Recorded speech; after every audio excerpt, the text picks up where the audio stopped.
Hello and welcome back to day 3 of the 12 Days of Christmas Watercolor Challenge.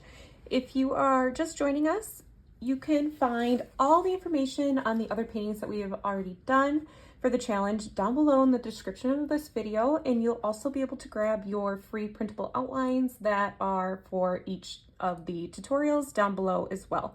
So just head on down there and you will find the links to the other videos so you can go ahead and catch up.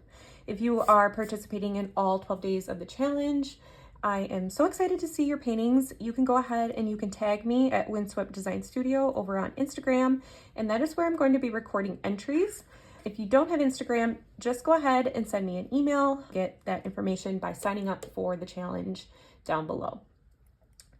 All right, let's go ahead and get started. On day 3, we are painting a really cute gingerbread and some hot cocoa. And so those are marshmallows and they're just sitting down. It's like a, top-down view of these items on a table. So we will see. I don't know exactly if I plan to paint a table per se, but I think it'll be really pretty to create the gingerbread man with the hot cocoa. So let's go ahead and get started. I am going to first start with my larger size pointed round synthetic hair brush, and this is a size 10, so you want something just a little bit bigger. And I'm going to first get started by painting the gingerbread man in. And the gingerbread is going to be a nice combination of this burnt umber brown color that I have. And I'm going to add in bits of burnt sienna into it, as well as probably some of the Payne's Gray to help darken some of the areas to create and make sure that it looks like a 3D object sitting there on the table. So I'll just go ahead and get my brush wet. I'm just going to grab a little bit of this burnt umber, this brown here, and I'm just going to use the color straight as it is from this tube. So I have probably a medium amount, I'd say, on my brush. You can kind of see that darkness there. And I'm just going to get started by painting in all the brown part of the cookie. So I'm going to avoid like the eyes. I'm going to paint around those, the smile. Now, if you end up painting over those, it's okay because we can go back through and add with the bleed proof white to create some of those white frosting details at the end and overlay it. So no big deal. Let's just go ahead and fill it in. If you feel like your brush is too big, go ahead and switch to something smaller. So just nice and easy to fill this in right now. But I am going to work kind of quickly to fill it in because I want to make sure that I add in some more color before it fully dries. So I'm just going to work kind of quickly. That's why I decided to go with a little bit of a bigger brush. I can cover more of an area, especially if I'm pressing down a little bit harder. All right. So again, not too much brown is on my brush, but probably an equal ratio, of water and paint. So it just glides across the paper, but doesn't pool too much. Want to keep it wet and damp, and smooth along the paper, but not pooling. All right, again, working around my buttons, which will become a red color. All right, working up here, back into the face. So again, just gonna grab some of that color and kind of push it around. I had quite a bit on the paper. I don't want any weird harsh lines. All right.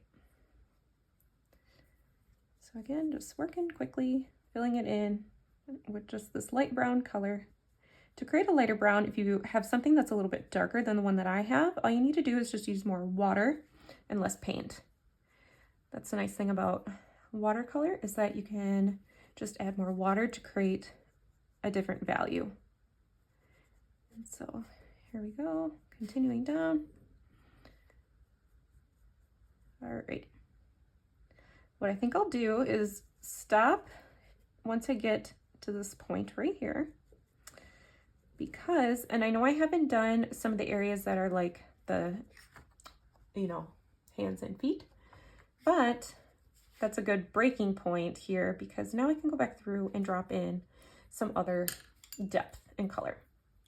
All right, I'm gonna switch to a little bit of a smaller size 6, and I'm gonna grab the Payne's Gray, and I'm gonna mix it with that burnt umber, create a little bit of a darker brown color.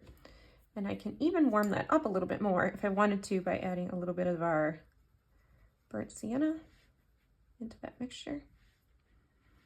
But again, we want something that's darker than what we started with when painting our gingerbread man. All right, so since I didn't have too much water within the gingerbread man, I'm just going to run it around the outer edge, kind of like that. And it's just going to start to create kind of a, and don't forget to run it along the frosting edges here too, because we want to make sure that that looks three-dimensional. But what it's going to do then is just create more dimension in the cookie. So right along the edge, like that, bringing it up and along, and then down here. So because it's still kind of wet where I'm working, it's just kind of blending really nicely and expanding really nicely. All right, don't forget to kind of run it around some of the center objects, such as the eyes, the button. You can just do kind of on one side. I just did mine on the left.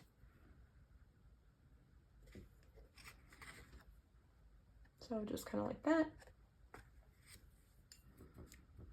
Something else that's really helpful too is to lift some of the middle cookie color that we created. So here I got rid of all that paint on my brush, and then I can just go through with a little bit of water and damp brush, and we can run it right over top and just kind of smooth and pick some of that color up if we feel like it's just too much. Mine wasn't too dark, but if you feel like yours is, go ahead and just grab some. All right.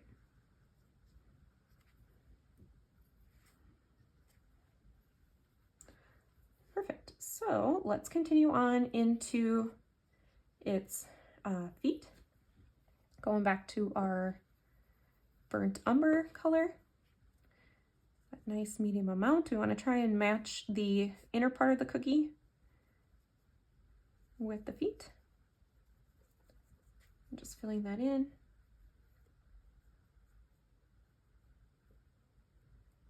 All right, there's that one. And I should be able to get through all of them before going back and adding the extra depth. Fill in this one.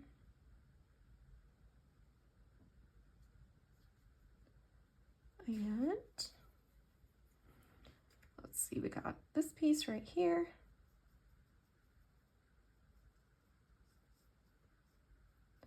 All right. And just, you can barely see it, but there's a little bit that's kind of under peeking through by the mug right here. All right, and so now we have what looks like a gingerbread man. So that's exciting. And now let's grab some of the Payne's Gray, that mixture, into the dark brown. Oops, that was too much. And run it along the outside edge again, similar to what we just did here. And again, along the frosting, don't forget that part. And down below. And some up here.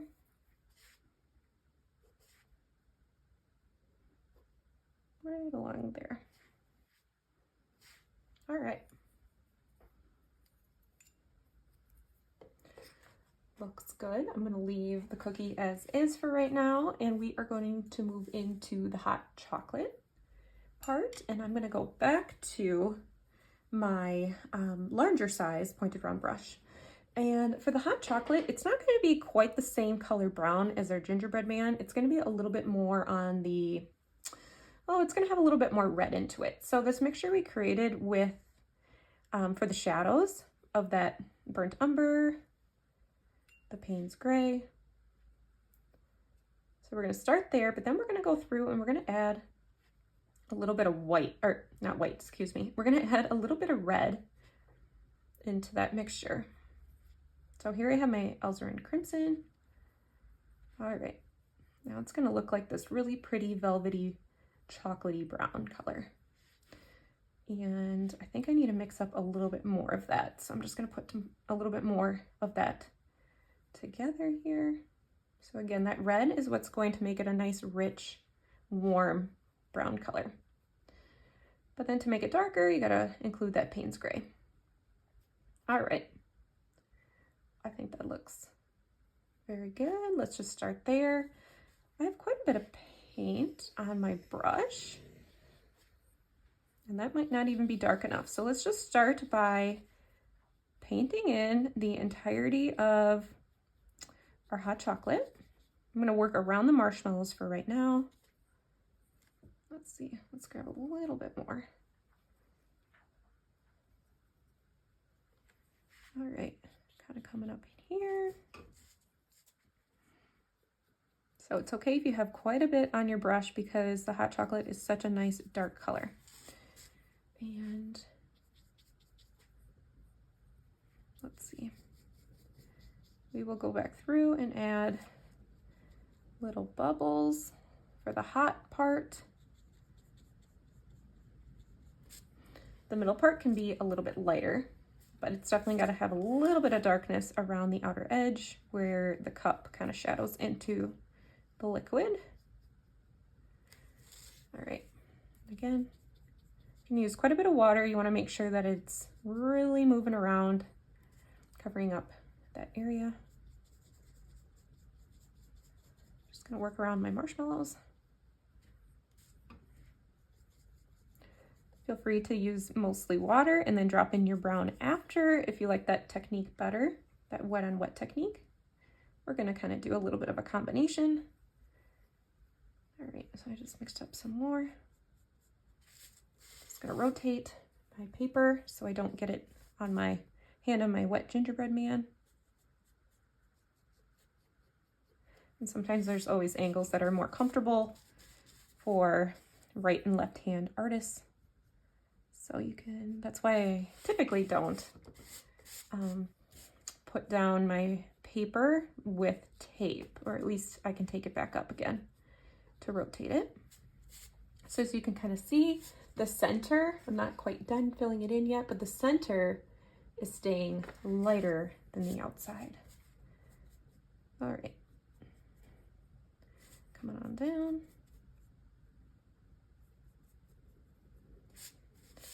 Filling in right here around our marshmallows. The nice thing about the marshmallows being in the hot chocolate is they don't need to be like a perfect marshmallow shape because they're kind of melting and they're also covered with the chocolate. Okay, we're getting close. Just gonna rotate a little bit more to get that nice circle edge. And then, oops. Yep, I got a little bit right there. So I'll just go ahead and use a little bit of a damp paper towel. And I'm just gonna leave that damp part on my paper. And then I'm gonna try and lift it off with my paper towel. Sometimes this happens and sometimes you can, oops, I had too much color, recover it, and sometimes it is what it is and you have to kind of work with your oopses. So I'm just taking my water and running it right across. If you can get to it fast enough, you usually can save it. So I just took my brush and ran it right across like that. So a little bit of an oops still, but that's okay. All right. One other fun technique too, while this is still wet, the inner part of our hot chocolate, is to take a paper towel and you can kind of crumple it up. Maybe you have a sponge, that would be a really great technique as well. But you can just kind of blot at it and you're gonna pull up some of that wet color and it's gonna create this really cool texture. I don't know if you can kind of see just that subtle texture, and that looks a lot like how a liquid kind of is bubbling in there. Okay, so now let's go ahead and let that kind of dry, but we can go through and just add a little more depth around our marshmallows. So I'm going to take my my smaller size 6, and I'm going to take some of that darker rich chocolatey brown color that we mixed up. I'm going to run it kind of around some of the areas where the marshmallows are sitting, because they definitely need to have a darker edge to them, because they are sitting and creating a shadow. And it's good to take a little bit of water and fade that out. So just kind of do that. Run it around each of our little marshmallows here. All right, so you can see how that really helped to make those marshmallows pop. What we need to do now is also create some type of chocolate over the marshmallows and also give it a little bit more depth. So I'm gonna actually take a little bit of the Payne's Gray, just a little bit, mostly water, and I'm gonna run it kind of on the outer edges of my marshmallow and leave the center part still white. Because again, we need to create kind of a 3D object. See if I can grab a little bit more. My Payne's Gray is starting to get a little bit dirty from using it with other colors, mixing it, so I'll have to go back through and kind of brush some of that off. All right. It's okay to use a little bit more Payne's Gray so more blue comes through. Kind of creates a nice little depth to it. See those marshmallows coming to life now. All right, let's let that part of it dry. I'm gonna grab just a little bit more of the Payne's Gray and mix it with our browns. And you want quite a bit of it. We're actually gonna try to achieve closer to a dark brown, almost black-like color. So I don't have too much water, but enough to be able to make it glide on the paper. And I'm gonna go through, maybe I didn't need quite that much, I'll get rid of some of it, but I wanna create just little bubbles. So you can just take your brush with that dark color, just kind of drop it in like that.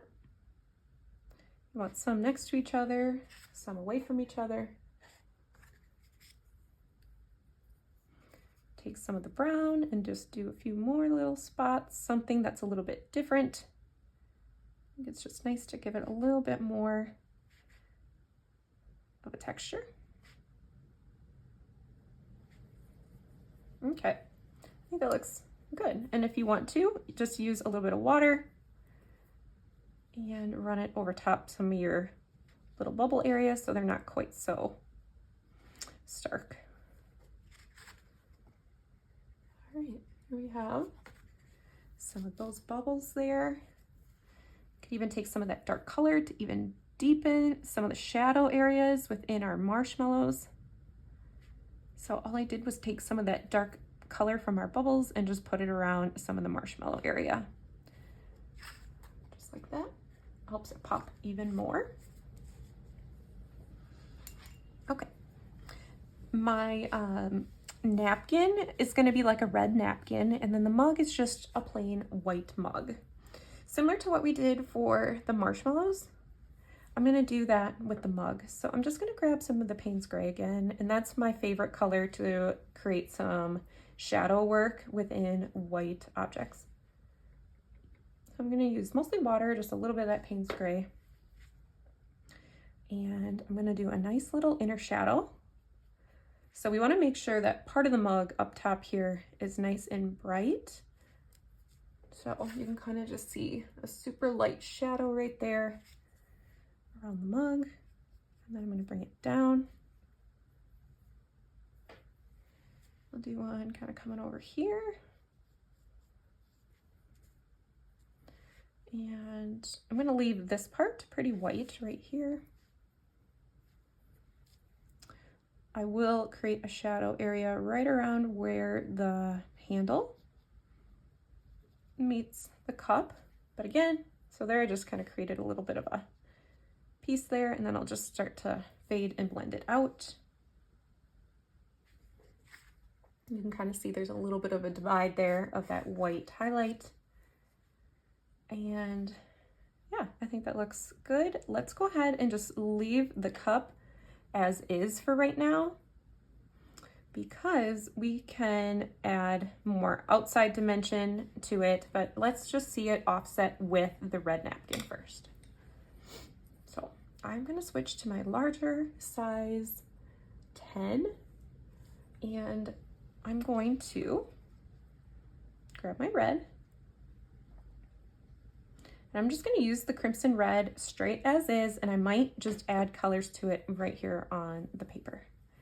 So let's just start painting this napkin in. Now be careful to work around our gingerbread man, including the overlap of that frosting, that white frosting that pops up. That's gonna help give it a little more 3D. All right, let's just grab some more.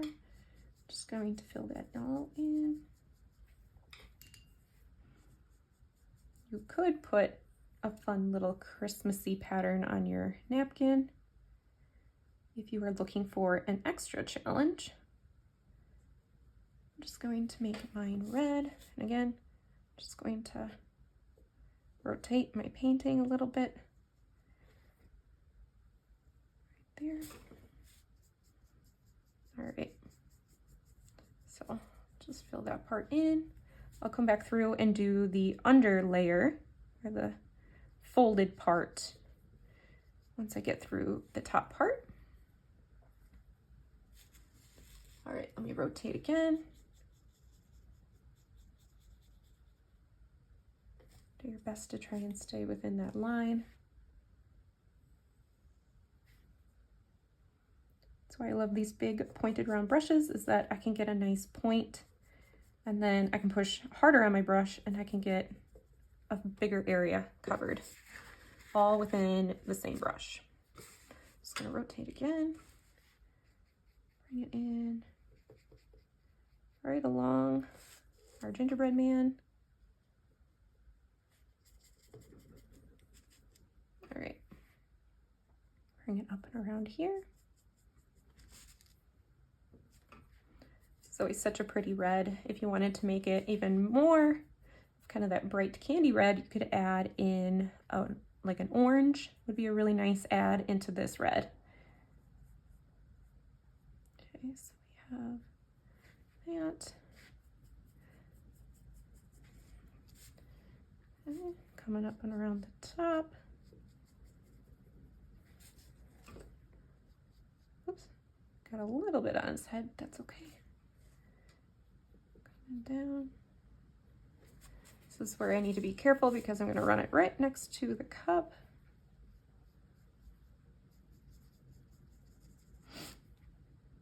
Okay. And then again, I'm going to go back through and do that flap, the under part. So get this piece done. Such a nice silky looking napkin with that nice wet watercolor background. So before that all dries, it's important to create your shadow. So I'm going to add just a little bit of a shadow here and here from our mug. Okay, so to do that, I'm going to mix up the red. I'm going to put some Payne's Gray in there because that's always my favorite mixture for creating shadows. And I'll probably add even just a little bit of brown, because then it's going to bring in some of that warmer tone into it. So it looks kind of like this deep burgundy purpley color. All right, so let's run that right in here.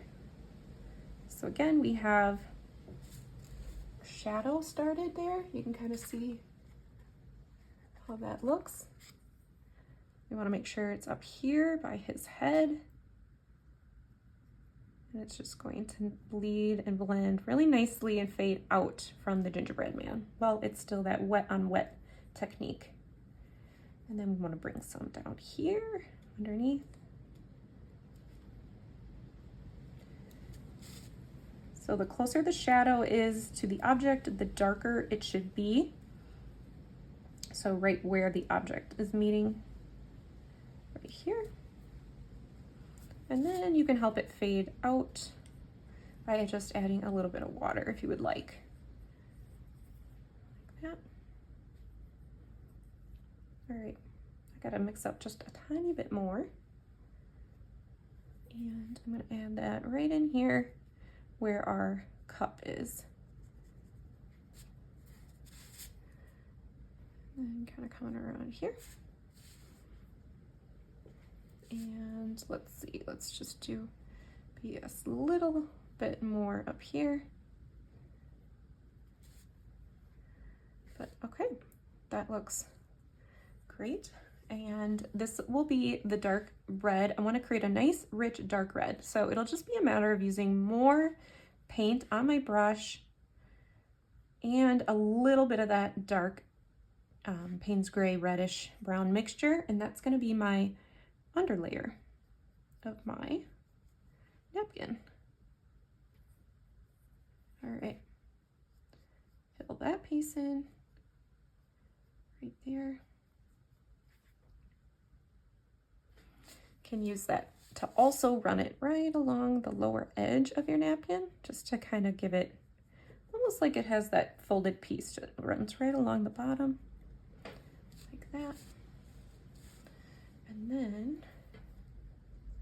we're going to add it up top here. Just going to rotate, painting here. Bring it right in and being careful not to get too close. I want to keep that circular looking motion or object of our mug. All right, let me get that back looking like this. Let me pull it up closer so you can see.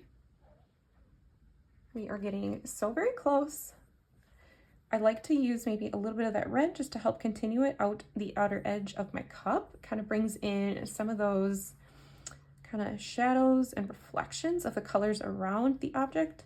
So I'll just bring that slightest amount around it. But we'll go back through and we're going to add a little more dimension, both in our gingerbread man and on our mug. I'm going to switch to my medium to small, size 6 brush. And I want to bring in that same candy red color, so that alizarin crimson, to paint my buttons. And again, careful if you have anywhere that's still wet. I'm going to drop that in right there. A little bit more. Okay. And you can definitely feel free to use more of that red in other ways. I think I'm just going to add a little bit of my Payne's gray, and this is what's going to help deepen some of those areas of the white frosting. So I just have some Payne's gray and I'm going to run it along the edges of my white frosting. You can kind of see that just gave it a nice little light shadow. I'm going to do that down below here. Should have no problem doing that because the gingerbread man should be pretty dry. It's okay if you run some of that blue Payne's gray color into the brown of the gingerbread man, because it's just going to lay really nicely. Here I'm going to put a little bit of a shadow there where the mug meets the frosting, and then darken that piece.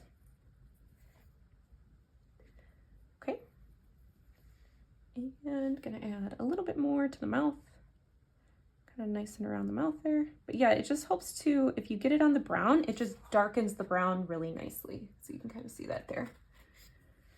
And add some around the eyes. We're gonna leave the center of the eyes still pretty white. Okay, so very close. Let's continue with the Payne's gray, just up and around. Just kind of want a medium to light amount of it. And we're just going to help outline our mug here. I'm gonna take it and kind of run it down and around the outer edge of our mug. And I know this can be kind of complicated. I'm just gonna move my, it can be kind of complicated because it's a circle. It's really hard to draw circles. So just do the best you can with really light pressure, running this little bit of Payne's Gray around the outer edge. Just right following the outline. It's gonna help.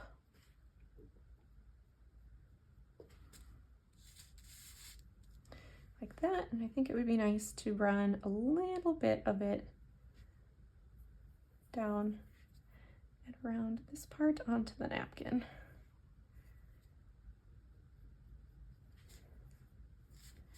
All right.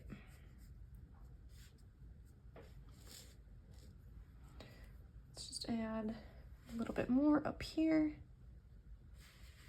and around the handle.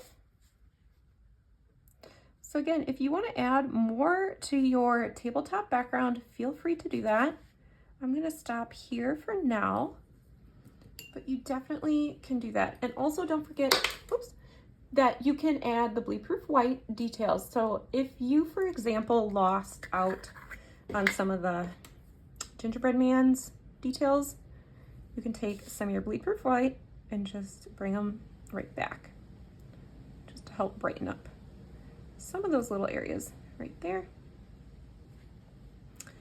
And even on your marshmallow, if you feel like the marshmallows got too dark, I'm pretty happy with mine. Or on your mug, it's kind of nice just to run a highlight around the outer edge if you lost that. Okay, there we have our day 3, our gingerbread man with our hot cocoa. And I cannot wait to see your paintings. If you are participating and if you paint all 12 paintings and submit them by the deadline, you can win a free entry into my lifetime entry into my course. So that's a $200 value. I really hope you partake in that, and all you have to do is paint along and go ahead and post them over on Instagram and tag me at Windswept Design Studio, or send me an email. Okay, cannot wait to paint with you all tomorrow in day 4. I hope you guys are having so much fun in this challenge. Thanks so much for being here, and I will see you tomorrow.